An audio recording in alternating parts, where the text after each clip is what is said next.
What's up, weirdo? Shadetree Surgeon here, and today I'm feeling old. Oh, let me go ahead and quantify that statement. Maybe I'm not feeling old. Like, I really feel old. Even when I see people younger than me or seeing things happening in the world that I'm not used to, I usually don't feel old. But sometimes I just take a step back and realize, man, I'm 38 years old. And I think where it really hit me is seeing some people talk about new riders, how long they've been riding versus new riders and everything like that. And all of a sudden, I realized that at 38 years old, I've been riding motorcycles for 20 years. To say you've been doing anything for 20 years it feels just kind of insane, let alone riding motorcycles. And I've been riding motorcycles pretty much every single day, barring the times that I didn't leave the house or the times that riding motorcycles has put me in a wheelchair a few different times in my life. Yeah, 20 years, man. It feels wild. Here I am 20 years later after my very first motorcycle, which was a 1989 GSXR 750, clapped out, no fairings, wrecked, no tag, no title, riding it around dirty as hell when I was a teenager to this 2021 Harley-Davidson Pan America. It's been a weird ride, to say the least, but one that has been absolutely fun. And I feel like, you know, when you've been riding for this long, maybe you feel like you have something to say, or you're able to speak on riding or what it means to be a good rider, or maybe I'm really good at riding or anything like that, but I don't feel like I am any of those things. I feel like there's people who've been riding for 2 or 3 years who are way better motorcycle riders than I'll ever be in my entire lifetime. I don't know, man. After 20 years behind bars, all I really feel is that I like bike, man. I don't feel really like qualified to talk about what makes a good rider, or I don't feel qualified to really give too much motorcycle advice besides the couple of nuggets I've picked up here and there just from spending this much time in the saddle. I certainly don't feel like a great motorcycle rider. Like, I've accomplished a few different things in the world of motorcycles. Like, I've ridden dirt, I've built my own chopper, I've raced in dirt, like hair scrambles. Like, I've done a few things. I've ridden across the country. Like, I guess if you add all these things up, it seems like it should make someone who is like a motorcycle expert. But I will tell you guys right now, I do not feel like a motorcycle expert in any way, shape, or form, nor do I even aspire to be a motorcycle expert in any way, shape, or form. Being an expert on anything just sounds kind of exhausting and not like a lot of fun to me, so I'm gonna avoid expert level on anything. Let me tell you guys right now, jack of all trades, that guy has a whole lot more fun. Woo-hoo, take it easy. Here's something I've learned. An 18-year-old me on his clapped out GSXR 750 probably would have dropped a couple gears and chased that guy. So here's something I do feel better about. When I see someone darting through traffic like that, I'm not a teenager anymore, and I don't go, oh man, let's chase him down. He obviously wants to mess around. I just go, you know what? I'm gonna go ahead and stay back here and let you do your thing, buddy. I just always find it really funny that when people use time as a qualifier for how good they are at something, like, I've been doing something for X amount of years, so obviously I know more and I'm better than you. What a crock of shit, man. I just don't agree with that at all, and I feel like people who use that as a qualifier to win an argument or end an argument, you're just being lazy, because time is the one thing you can't defeat. It's like the ultimate trump card. You just go like, well, you know, maybe you think you're right, but you've only been riding motorcycles for 10 years, and I've been riding motorcycles for 20 years, so obviously I know better than you. What a crock of shit, man. Because you can't beat it. You can't beat it at all. You can't go like, well, okay, well, 10 more years, but 10 more years, if I'm still alive, I'll still be 10 years ahead of you. It's just a lazy way to argue, and it's a lazy qualifier, and I don't like it. Like, I really got no reason to talk about that. I just know that there's a lot of new riders who watch my channel, and I don't want any of you guys to feel like you can't have an opinion, or you can't talk about something, or your opinion doesn't matter just because you've been riding for less years than someone else. That is absolute bullcrap. Take it from somebody who's had their ass beaten in a motorcycle race and a hair scramble by a 17-year-old kid who's been on 2 wheels for about a year. Time means nothing. Hey, if the amount of time you've spent doing something made you better at it, I'd be a lot better at a lot of things. Just ask all my ex-girlfriends. That's not to say that you shouldn't listen to your elders at times, and I do all the time. I listen to people who have way more experience than me, but guess what? I've been taught a lot of things about motorcycles by people who I've been riding since before they had their driver's license, and I've still found a lot of things to learn from those people. So don't just never use time and age as the ultimate qualifier. It's total BS. And you can absolutely be a way better motorcycle rider than me after riding for a year than I am at riding for 20 years. Well, speaking of things I suck at, I got an odd hankering today to go from this Pan America to something that could not be more its opposite. I want to jump off this Pan America and see if I can't get my chopper running. Hardtail 70s Yamaha chopper, man, I don't think you can get about any farther away from the Harley-Davidson Pan America, okay? I'm gonna run by the old AutoZone. Also a little bit of a stab and grab up here. Always something exciting happening in an AutoZone parking lot. I need some new spark plug wires for the chopper. I was cutting out on me last time I was riding it, and shame on me for not messing with it more, but man, life takes over sometimes, don't it? One thing that riding motorcycles for a very long time will teach you, though, is how to tie your shoelaces with gloves on. Wow, that's going to be a negative on the make your own spark plug wire kit at AutoZone, unfortunately. Hoping somewhere in this mess I had some spark plug wires that I could make work for my XS650 chopper, but that does not seem to be the case. Of course, I'm sure there is actually some spark plug wires somewhere in this mess that I could make work for the XS650 chopper. I'm just currently unable to find them. Either way, I'm here. I got a hair on my ass about this thing. I'm gonna see if I can't get it started anyway.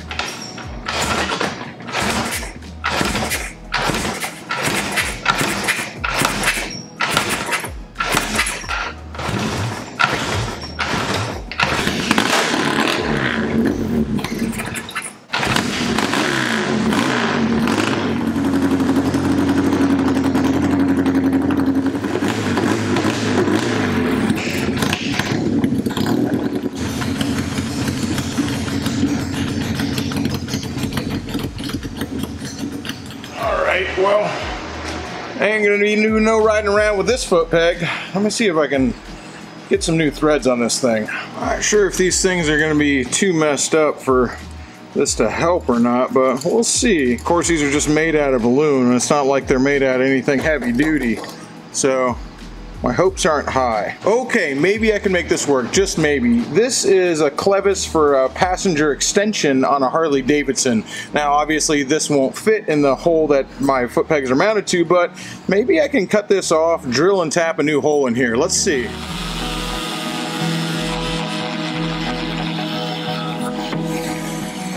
That's probably gonna be hot. All right, now let's see if we can't get some threads drilled in this. Hey, jump over here to our handy dandy drill press and see if Josh can manage to drill a straight hole.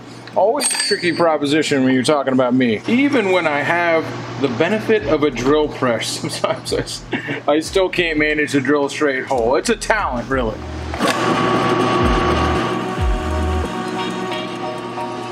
Oh, baby. We got a spinner. Okay, now that I have a hole, whether it's straight or not, I'm not sure. Let's try and get some taps in it. Or let's try and get some threads in it, some taps in it. Frickin' moron.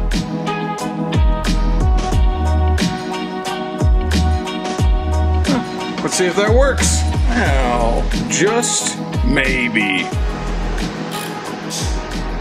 Okay.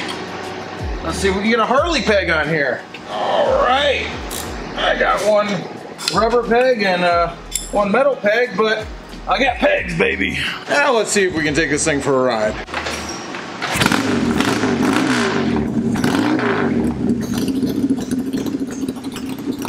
All right, you gotta know when to fold them, and I'm gonna tell you, after absolutely bruising the ever-loving crap out of the bottom of my right foot, I'm gonna go ahead and fold them on the XS650. I got it running, I was riding it around, I was dying a little bit, having a little bit of a problem. I'm not sure if it was bad gas, if it was the carburetor, I just don't know. All I do know is I rode it around for about 20 minutes. I couldn't get it started again, and I absolutely am saturated now after trying to kickstart it, and I've got a giant bruise on the bottom of my right foot. So before this gets any more frustrating, I'm gonna go jump on a motorcycle that runs and go ahead and have a beer with Madam Hexa. Because let me tell you something, beers with a pretty girl and the air conditioning sure sounds a whole hell of a lot better than sweating right now. I'm gonna go do that. Luckily, I've got this Harley Davidson to run reliably while all my Japanese bikes aren't running.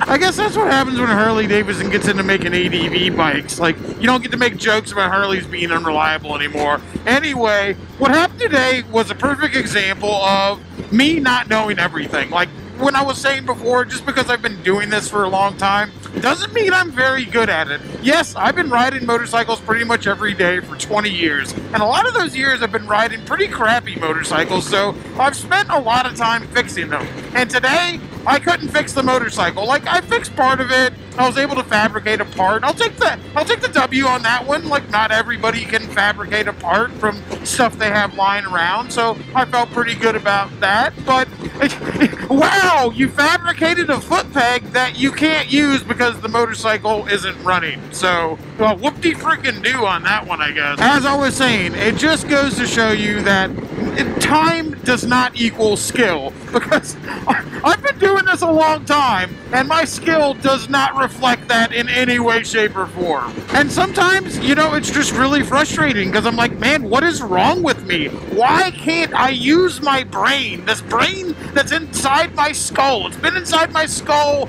acquiring knowledge for 38 years, and I can't use this brain to make a motorcycle, a simple little motorcycle that doesn't even have a battery from 1977. I can't use my brain to make it work. Like, wow, I must be really dumb. All those years of accrued knowledge, and I can't cudgel it into performing well enough to make a simple air pump with a carburetor run well enough to move my fat carcass down the road. Like, wow.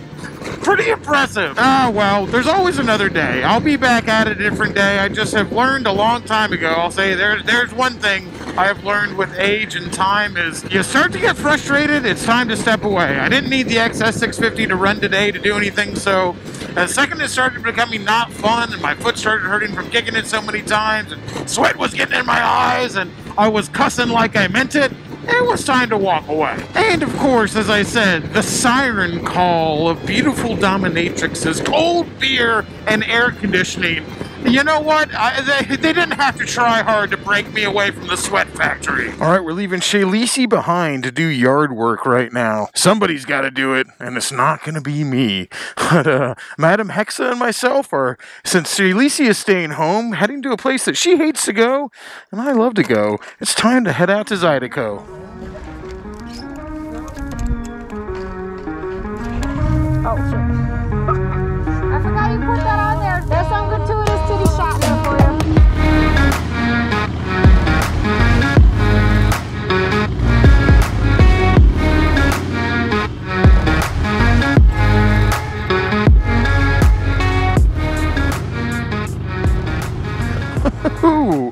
You know, it's not my thing, but Madam Hexa being a professional dominatrix back there, rolling up on that big rip snorting Harley while I'm over here on my whisper quiet, don't talk too loud in the library, Honda Goldwing, is making me feel rather emasculated, but it's something she has a lot of practice doing, okay? So we're trying to figure out where to go before we go over to Marcus Lund's house for his housewarming party, and since Madam Hexa is a real-life German, and 'tis the season, baby, Zydeco has an absolutely phenomenal Oktoberfest, according to Madam Hexa, a real-life German, so figures we better go out there and check them out. Well, Zydeco's right here on the corner, but so is the Dirty Shame, so we're going to take advantage of that motorcycle parking behind the Dirty Shame. People tell me this all the time. They say, man, I was going to park my motorcycle behind the Dirty Shame, but there was a bunch of signs that said no parking. Well, I'll tell you, the no parking is for everybody else. If you roll up to the Dirty Shame on a motorcycle,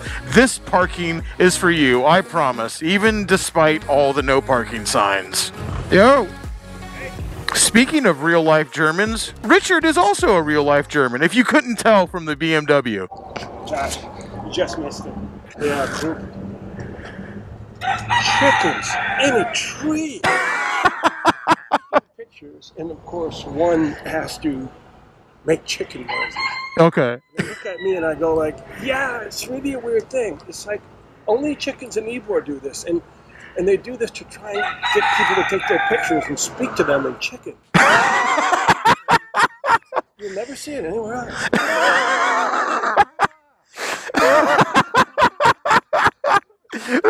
They're gonna go home to.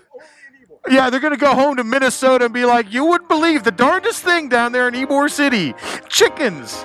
They sit in the tree. They want you to take their picture.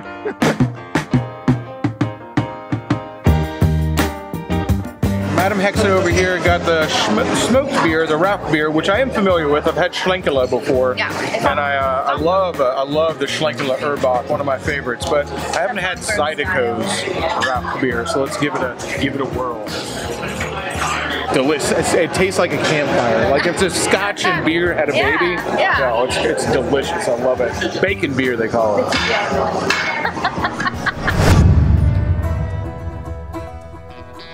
The best laid plans of mice and men. As I come in here to try and rebuild the calipers, I'm just like, hey, I can at least do that. I had left them in the parts washer overnight because I was just like, man, these things are pretty grody. I'm just gonna leave them in degreaser overnight. Well, I came in the next day and those things looked like a freaking science experiment. There was just this like white, like just looked like crystals, these lines of white crystals growing all over them, all inside the bores, all over the freaking caliper. I was just like, holy crap, dude, this is not going well. So I called up Shelby. I said, hey, have you ever seen this? And Shelby said, normally that doesn't happen unless part of it's exposed to the air. They were completely submerged. Maybe it's just this boom boom degreaser that I got from Harbor Freight, this green stuff. Maybe that's the problem. I don't freaking know. Anyway, he went ahead and suggested that I go ahead and put them in some chem dip and actually leave that overnight. So again, the best laid plans of mice and men and gold wings. This is not going well. I thought I was going to be able to do this today, but it looks like I'm just racking up loss after loss with the raspberry buffet. And if you guys were wondering what these things looked like, I mean, they look a little better now that they've been in the carb dip, but you can see that's that white stuff.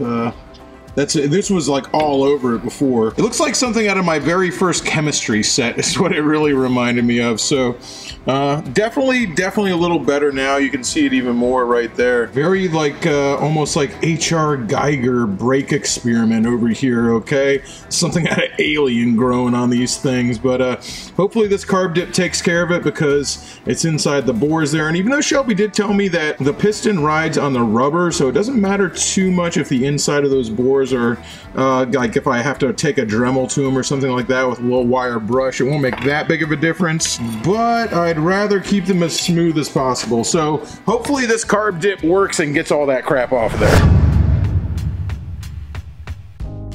Alright guys, it's the next day at the shop. I've been letting these calipers sit in the chem dip, which is for carburetor. It's carburetor parts cleaner, but it's parts cleaner. I'll be honest with you, it still didn't get this stuff off the brake calipers. I don't know what this crap is, like this science experiment that's happening on these brake calipers, but even after I couldn't get it off with the chem dip and I'm like scrubbing it with a wire brush, it's just like, it's in all these little cracks and crevices in these things. And what I'm really worried about, you can see it's still in here. And where I'm really worried about it is the fact that it's still like, even though I really tried to scrape it out, it's still in the channels where the O-rings ride. And I'm pretty sure I can see little bits of it inside the passages where the bleeder screw goes and where the banjo bolt goes. And that's what really worries me, because basically what I'm worried about is all the parts that slide, like in there, that slider too. I'm worried about things getting hung up. I'm worried about fluid not being able to travel through the passages like it should. I think I ruined these. I think that these are ruined. Maybe someone in the comment, I'm gonna leave it to you guys. Like maybe someone in the comments knows. I don't know. I've never seen anything, this crust on here. I don't know. Maybe there's some other solvent. Is there another chemical solvent that gets this weird like spider web white crust off this thing? Like, I have no idea. I've tried searching it online. Usually on the school of YouTube will tell you something. I'm asking the comment section right now. Maybe you guys can tell me something, but as of right now, because it takes so much work to take this front end apart and put it back together, I went ahead and ordered another set of calipers. They're used, of course, but I won't make the same mistakes with those that I did with these. All of a sudden, this front end job is becoming pretty freaking expensive. But, you know, life is hard. It's harder when you're stupid. It's also more expensive when you're stupid. So that's where I'm at right now. And needless to say, it's pretty frustrating. This whole project is turning into something very frustrating. Just like, fight me at every angle. But the more frustrating it gets, the more determined I become to eventually conquer it. Since these things are screwed up, that's pretty much going to do it for this video. I got new ones coming in the mail from eBay, but I still would like to know, like, what is this? What is this crap on these things? How did this happen? Just bizarre. Maybe someone will be able to tell me. I don't know. Maybe they'll just be like, oh yeah, you just soak it in this chemical and it just dissolves right off. And I'll be like, wow, I just wasted $100 on new calipers. But I don't know, man. Here we go. Like I said, life is more expensive when you're dumb. Till next time, y'all. Keep it weird.